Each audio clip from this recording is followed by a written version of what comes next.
Hello, good morning peeps. So here's a short tour to my new home in Finland. I just moved here 3 days ago, so it's quite empty.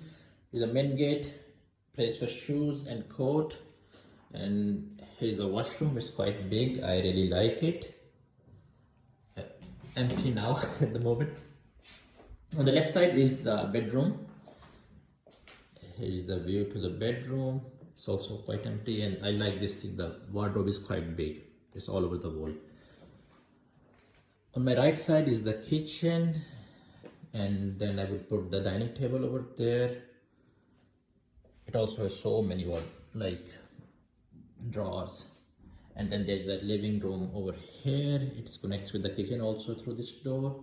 It's also quite big. I have this sofa and this small mattress, and then outside we have this very beautiful balcony. I'm planning to put some plants and stuff. Over there, maybe a small cafe or small workstation in this place.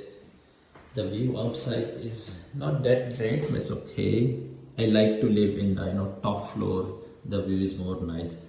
I like that my apartment has this nearby barbecue place, so I will invite my friends over there.